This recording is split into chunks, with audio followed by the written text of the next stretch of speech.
Bruchim haboim.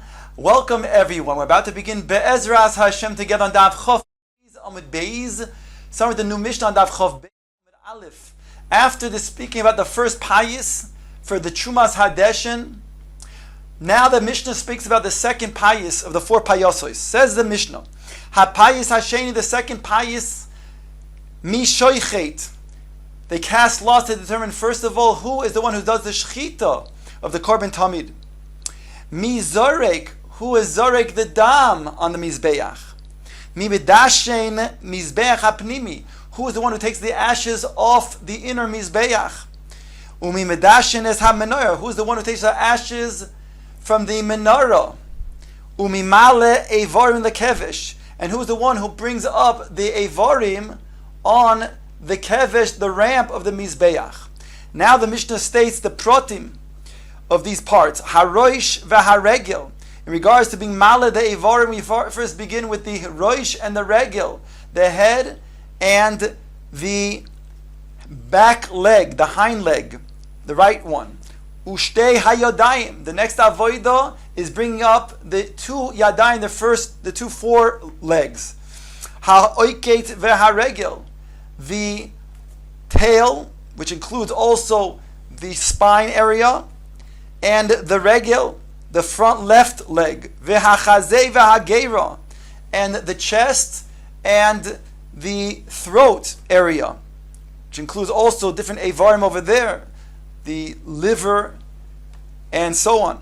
Ushtei hadefonos, the two flanks, v'hakrovayim, and the two innards, v'hasoiles, and the mincha, the flour, v'hachavitin, and the minchas hachavitin. Even though the minchas hachavitin is done normally by the Kohen Gadol, it can be brought, even though it's with the funds purchased by the Kohen Gadol's own personal monies, but a regular Kohen can also bring the minchas chavitin, v'hayayin, and the yayin for the yayin nisachim, nisuch hamayim. The Mishnah concludes, Shloisha asar kohanim zochu boy. There's a total of 13 kohanim that are zoiche in doing the avodah surrounding the korban tamid. Omar ben Azai lifnei Rabbi Akiva v'shum Rabbi Yoshua derech hiluchoi haya karev. He argues in the name of Rabbi Yoshua that it's not the list in the order that we had just mentioned, but rather it's derech hiluchoi, the way the animal walks. That's going to be determining the order of the Evarim. The Gemara will speak exactly what is that order. Ask the Gemara Iboiluhu the following question. Kishehein mefaisin la'avoida achas mefaisin oidilma lekol avoida v'avoida hey mefaisin. When they do and cast the lots, do they do so in order to then cast one lot, whereby it'll land on the kohen? He'll then do the first of the avodos of the shechita, and then to his right will be the second avodah, and the right to that kohen will be then the third avodah until we get to all 13. Or do they do a separate casting, separate lots on each avodah? Toshma, the Gemara says, let's bring the following proof from our Mishnah. Arba payosos hayusham. There were 4 different payosos that were done in the Beis HaMikdash throughout the day. If you're going to say that they did a payos for each and every avoida, then tuva havu. There would be many, many more than just the 4. It's not a proof because this is how you have to learn the Mishnah when it says there are 4 payosos. There are 4 different times during the day where they assemble to cast lots. And you can learn that each and every payos, they did several different payosos. So there's no proof from here. Top of Chof Hey Amud Beis says the Gemara another proof. Toshma Rabbi Yehuda Omer Lo Haya Payis Lemachta. In regard to the third payos, in regard to the Ketores, there's really 2 people involved in the Ketores. One is the one who takes the machta. He then puts coals from the outer mizbeach and puts it into the inner mizbeach, the mizbeach haketores. the second person actually takes the ketaris and burns the ketaris on that inner mizbeach. So it doesn't mention anything about the machta. Ella kohen shezacha beketaris. Oimer lezeh she'imoy zechei imi b'machta. Rather, the one who's zoiche in the ketaris, he turns to the one to the right of him, and he says to that kohen, do the avodah with me by doing the amachta. So lechor, we have a proof then that over here as well, there's only one pious, and the one that the kohen lands on that kohen, he does the first avodah, and then the one to the right of him does the second avodah, and so forth. Gemara says you have no proof from here because shiny machto the ketaris the chada avoidahi. When it comes to the ketaris, the machta is included in this avoida. In order to burn the ketaris, you also need then the coals. So you don't consider there to be two parts, two different avoidas. Ike da amrei. There's another version that the words of Rabbi Yehuda start off dafke machta u ketaris the chada avoidahi. Specifically, says Rabbi Yehuda, it's only the machta and the ketaris, that's one avodah, mashma, that everything else then will have different lots. Aval shah avodas, boy pious. On that the Gemara says, machta istrichale. You have no proof because over here, really in all of them, is there indeed just one pious, but machta, we need to then pronounce, we need to then speak about as being specifically one avodah. Why?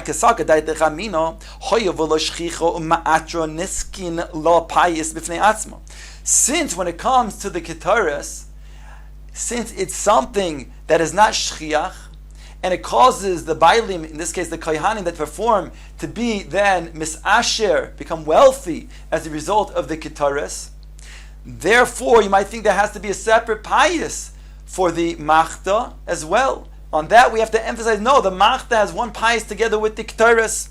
Kamash malan, they all have one pious, not only when it comes to the ketaris with the machta, but all other avodos. Toshma, Titani Rabbi Chia taught in the following brisa, Loi likol avoida va'avoida mefaisin. Not in every avoida and avoida do they do a separate pious. Elakoyin shezocha betamid. Rather, the kohen that is zoiche in the korban tamid, shnei masar echov hakohanim nimshachim imoy. There are 12 other kohanim that are nimshach with him, which certainly then implies befeirush in this Mishnah that the kohen who then won the lot, he then does the avodah, and the one to his right does the next avodah, and the one to the right does the next avodah. That means they all of these kohanim echov, do the kohanim are nimshachim imoy. Shma mina, we can prove from here that it's only one casting of lots for all of these avodas. Payis hasheni v'chulei, the Gemara asks, iboiluhu, mi mekabel. It starts off with the one who is shoichet. He's the winner of the lot. But what about the avodah of Mekabel Hadam? The next avodah that it talks about is Zorek Hadam. Doesn't mention the one who's Mekabel Hadam. Says the Gemara, Mi Mekabel, who's the one who's Mekabel Hadam? Shoichet Mekabel is the one who did the Shchita. The Amri Zorek Mekabel Agav Achavivuse Lo Mekabel Le Lekule Dam. Because if you're going to say it's the one who's Zorek the Dam, he's the one who's Mekabel Dam and does the holacha and then the Zrika. Well, he'll be so enthusiastic to do the Zrikas Hadam, which is more of a chosheва avoida, that he might not mekabel the entire dam, which is the din lechatchila. So therefore, it's mistaber that it's not the zorek, but rather the shoichet. Or dilma zorek mekabel, or perhaps we can say it's the zorek who's mekabel the dam. Why? Because we have a svara that says the amr shoichet mekabel zimin de shochit zar. Since a zar technically can do the shchita, a non-kohen can perform the shchita. It's only from mikabola ve'elach that the kohanim must perform the avodah. So therefore, if a non-kohen does the shchita, so then there'll be a problem. He might come to mikabel the dam too, and that's osir. So therefore, it's mistaber to say that the zorek is mikabel dam. So the Gemara is left with the question: do we say it's the shoichet, or do we say this is the zorek that's mikabel the dam? Answers the Gemara, Latoshma, let's bring a proof. Ben Katin also Yud Beis Dad Likiyar. Ben Katin was a Kohen Gadol. The Mishnah tells us Likamon, and until that point there was only two different places from the Kiyar that you can draw forth water, two different dadin spouts, and he increased it to be a total of 12 dadin. Why? So that all of the Kehanim can do the avodah. When they do the avodas hatamid, they can all then be mekadesh yadayim v'raglayim at the same time. Kadesh yud beis echov hakohenim ha'asukim betamid mekadshim yadayim v'raglayim basachas v'yisal kedaitach shoichet mekabel. And if you're going to say then that the shoichet, by the way, the one who does the shechita does not have to mekadesh yadayim v'raglayim, since a non-kohen can perform the shechita. So even if a kohen ends up doing the shechita, he does not have to then perform kiddush yadayim v'raglayim. So the Gemara says, "V'isal kedait is shoichet mekabel." If the shoichet is also then be mekabel the dam, then he also would have to then wash his hands and his feet, just like all the other ones who are doing the avodah. And therefore, tleiser havi, there would have to be 13. So this then explains that it must not be the shoichet that is mekabel the dam. It must be that the zorek is mekabel the dam. Elalah shmamina is zorek mekabel shmamina. We can prove from here that indeed that's so. And by the way, the one who is Zarek the Dam certainly is also not only Mekal, but he's also Hoylech. He does halacha to the Mizbeach before he Zarek the Dam too. We also learn this in the Mishnah in Tamid. Shochat ha-sheichet v'kibel ha-mekabel. The one who sheichet shochat, the carbon Tamid, v'kibel ha-mekabel, and mekabel was Mekabel the Dam, Uba loy lizork, and that same Mekabel the Dam was Zorik the Dam. Shmamina, again, we see Befeush in the Mishnah and Talmud that the one who's Mekabel the Dam is Zorik the Dam. Omar ben Azai lifnei Rabbi Kiva. Ben Azai said in front of Rabbi Kiva in the name of Rabbi Yoshua that unlike the Tanakama, the order of bringing up the Evarim of the Korban Talmud on the Kevesh is based on the order of how the animal walks.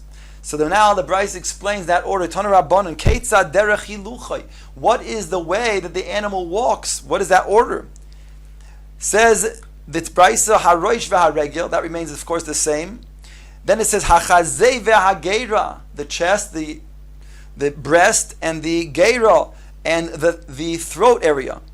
V'shtei yada, neck area. V'shtei yadayim, and the two forelegs, v'shtei defonos, the two flanks, ha'oiketz v'haregel, the tail, and the back left leg. Rabbi Yossi oimer derech hefshetoi haya karif. The Brisa brings another opinion of Rabbi Yossi, that is the way that they were mafshi, the way that they would then flail the skin. They would skin the korban tamid, and that order, keitzad derech hefshetoi harosh v'haregel, ha'oiketz v'haregel, ushtei defonos, ushtei hayodayim, hachazei v'hageira. The Brisa records an additional opinion. Rabbi Akiva, oimer derech nituchoy hayakrev. The way that they would cut the parts of the keves for the korban tamid, the way they dismembered the animal, that's the way that they would bring it up in the mizbeach. Ketzad derech nituchoy. How was this done? What was the order? Harosh v'haregel. Of course, that remains the same. Ushtei yadayim, hachazei v'hageira, ushtei defonos, va'oiketz v'haregel. And finally, the Brisa brings one last opinion. Rabbi Yossi Aglili Oimer derech iluyoy hayakrev. In the choicest parts, in that order, do they bring up onto the kevish? Ketzad derech iluyoy. What is this order? What is considered to be the choicest parts? Again, always beginning harosh v'haregel.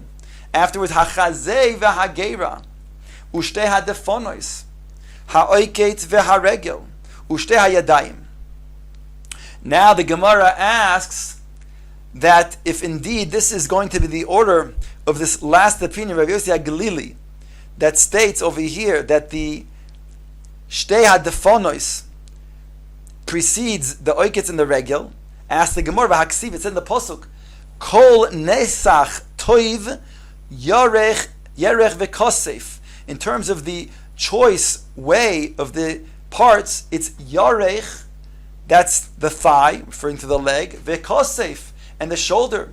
So yet Rabbi Yossi Galili turned the order opposite. He first put the shtei adafonos, those refers to the kosef, and then he puts the oiges and the regel afterwards. So that's the opposite order of the mission of the pasuk.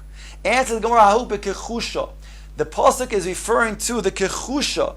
When it's a skinny animal, when it's a skinny animal, then the thigh has more meat than the shoulders. But in a classical fatty animal, then it's the opposite. Omar Rave says, Bein Tana Didon in our Mishnah, Ubein Rabbi Yossi, referring to Rabbi Yossi Hagalili, in that opinion, Basar Iluya de Bisra Aslinon. We go based on the fat, on the meat.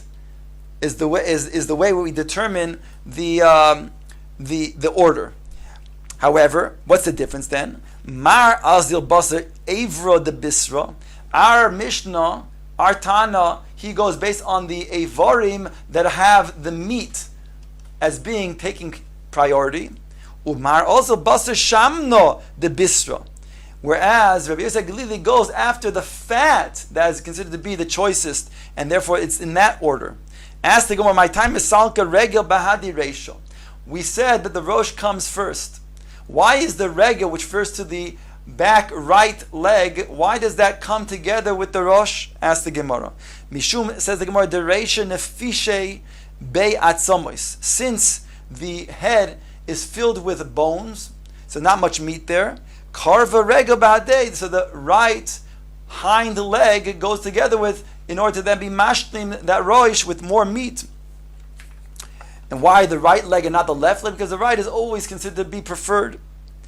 Just like when we tie our shoes. When we put on our shoes rather. We put on our right shoe and then our left shoe. When it comes to tying, by the way, that's the opposite. That's for a different reason. We tie left and then right. But al kapanim, we always give precedence to the right. The kuli al mamiyaz roish karei bereisha minolan. We mentioned that every opinion has first the rosh that is put on the mizbeach, on the kevesh. Why does that take precedence? Why is the rosh coming first? Where is the source for that? We want to bring the following brayso to explain the Tanya. Minayin lerosh upeder shekoyim lekol ivarim. Where do we know that the head and the fat takes precedence before all of the other limbs of the animal? Talmud Lamar says the brayso bring the following posuk as roishoy ve'es pidroi ve'orach. Its head and its fats, do they kohanim make the order and they put it onto the fire and the mizbeach. V'idach, and there's another pasuk. This pasuk states slightly different. This pasuk states that when the kohanim they arranged the nesachim as ha-nesachim as ha-roish v'es ha-poder al ha-eitzim asher al ha-eish asher al ha-mizbeach. So what is this other pasuk? V'idach poder achrino lemay also. What does this come to say? On top of chav vav with aleph legedetanya. It comes to say the following. Another is included in the nesachim is the fats, is the poder. So why does it mention it separately? Gemara explains because legedetanya ketzad haya oiser. How would they bring up the roish? Noisin is a poder a beis hashchita umalehu. They would put the fats. These are the fats of the intestines. On top of the intestines, they would put it around the neck of the animal, the beis hashchita, and then they would put it, and then they would bring it on the mizbeach. Why? V'zeu der kavod shel maila. Since there's so much blood that dyed the beis hashchita, in order to make it covered lemalchus, the melech. Then they would put the fats around that area since it was on its own, and then they would put it on the mizbeach. So therefore, it says the brayso, this is the derech that they would indeed give kavod lamala to HaKadosh Baruch Hu by putting the poder on the beis hashchita uma'alehu.